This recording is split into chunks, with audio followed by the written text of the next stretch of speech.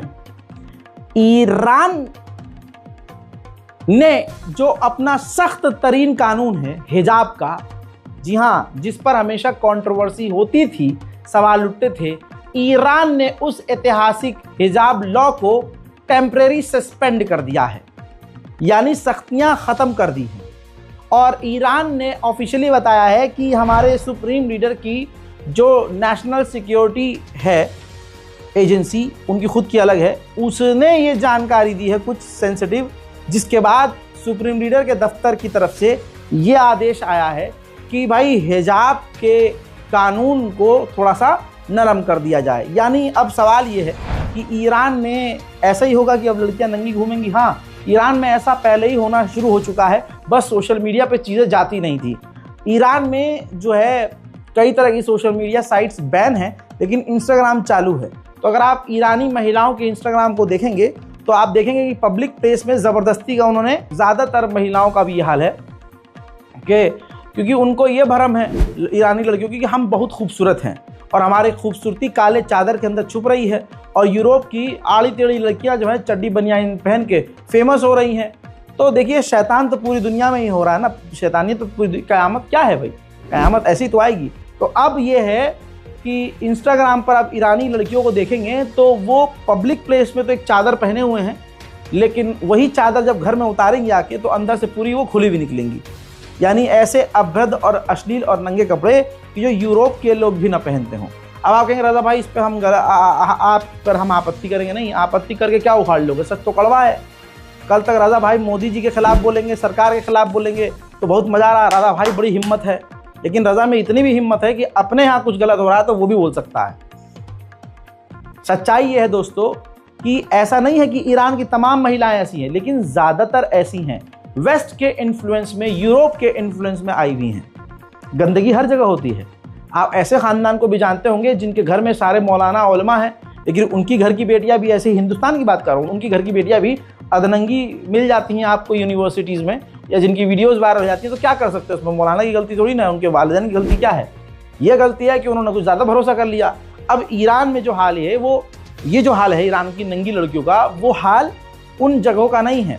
Iran में कुछ बहुत सेंसिटिव जगह है, जैसे जहाँ पर शिरीन है, रोज़ा मुबारक है, इस्लाम से चीज़ें जुड़ी हुई हैं, वहाँ पर ऐसी पुरानी इमारतें हैं, इस्फहान है, और बहुत सेंसिटिव, बहुत पुराने जो जगह हैं, वहाँ का जो माहौल है वो बहुत इस्लामिक है।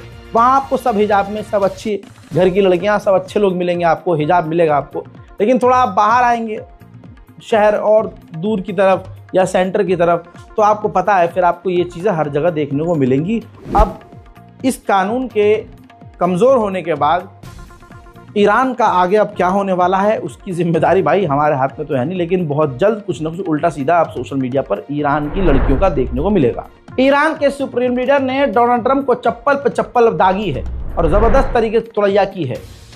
डोनाल्ड ट्रंप के बारे में सुप्रीम लीडर ने कहा कि ये वही शख्स है जिससे हमने सालों तक बात करी, फिर हमने न्यूक्लियर डील पर साइन किया, और फिर अपने ही मन से यही वो आदमी है जो न्यूक्लियर डील को तोड़कर निकल गया अपनी मर्जी से, और अब वापस वो इस डील में आना चाहता है।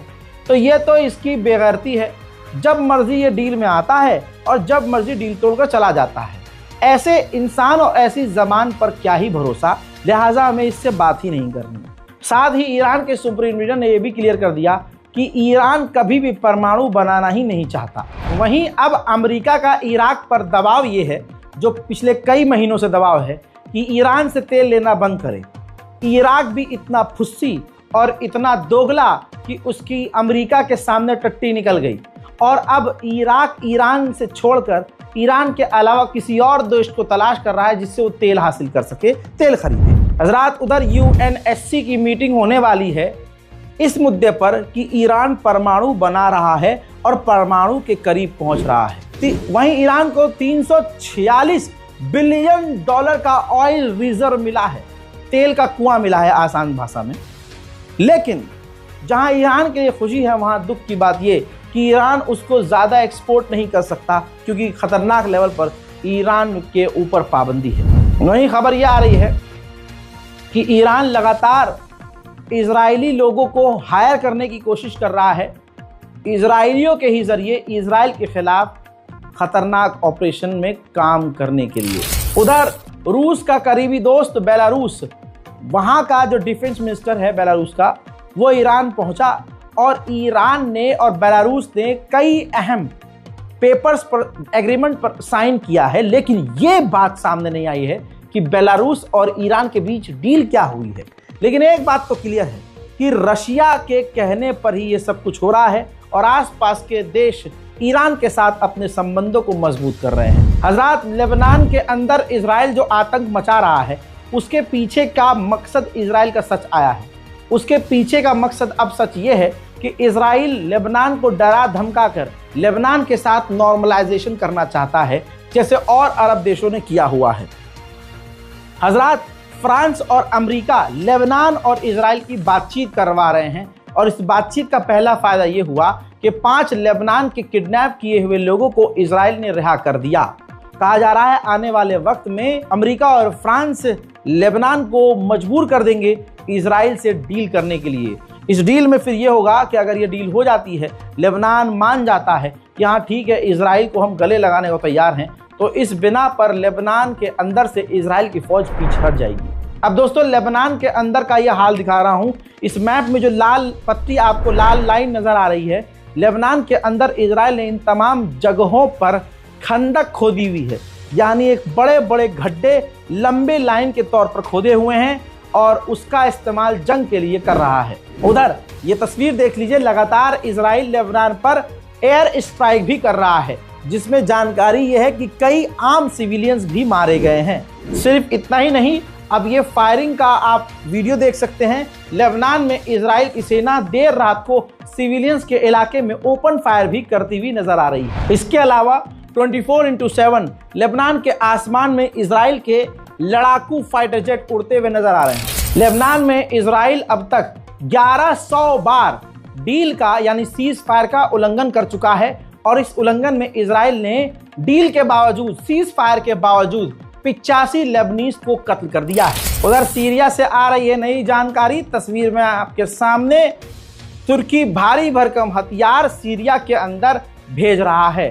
साफ जाहिर है कि सीरिया के अंदर जो कुछ भी हो रहा है उसमें एक अहम रोल तुर्की का भी है। सीरिया के कुर्द के लीडर यानी एसडीएफ ने जैसे ही जोलानी से डील की, तो ये तस्वीर देखिए, जहां जहां एसडीएफ कुर्द का कब्जा था, जिन ऑयल रिसोर्सेस पर, उस पर तुरंत सीरिया की नई सरकार जोलानी ने कब्जा कर लिया है। उधर सीरिया में लगातार नरसंहार माइनॉरिटीज का जारी है। ऐसे में उनके लिए पनाहगाह सिर्फ रूस का बेस बना हुआ है। यह मंजर रूस के बेस का है जो सीरिया में है। अब बेचारा रशिया जो कर सकता है वो कर ही रहा है।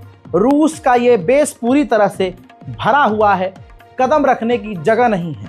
रशिया अपनी पूरी ताकत से जो खाना पानी जितने लोगों को दे सकता है, जितने लोगों को टेंट, खाना, पानी, कपड़े मुहैया करा सकता है, करा रहा है। बाकी मंजर आप देख ही रहे हैं। यजीद भी शर्मा जाए ऐसा काम ये फौज कर रही है जोलानी की। उन तमाम कमेंट्स और उन तमाम लोगों के चेहरे जिन्होंने डीपी लगाई हुई थी, मुझे याद है, और इंशाल्लाह बहुत जल्द मैं अपनी टीम से इस बारे में बात कर रहा था कि जो जोलानी के समर्थक भारत में चेहरे हैं, उनकी तमाम फोटोज़ को, उन कमेंट्स को निकाल कर एक स्पेशल वीडियो बनाकर उनको बेहतरीन लेवल पर जलील किया जाए, अंतर्राष्ट्रीय लेवल पर, और वो जल्द इंशाल्लाह मैं करूँगा। आज उनकी औकात देखिए। आपका अगर पड़ोसी, आपका साथी, आपको कोई जानने वाला अगर जोलानी का समर्थक है तो वो यजीद से भी गिरा हुआ है। जोलानी के सामने यजीद भी शर्मा जाए। जो रूस का जो बेस है सीरिया में, सीरिया के अंदर, जिसकी विजुअल्स मैंने आपको दिखाए, उसके आसपास जो कुएं और समुद्र था, वहां पर जो नदी छोटी छोटी थी, वहां पर खबर ये कंफर्म हो गई है कि उन तमाम कुओं और नदियों में जोलानी की फौज ने जहर डाल दिया है, केमिकल डाल दिया है।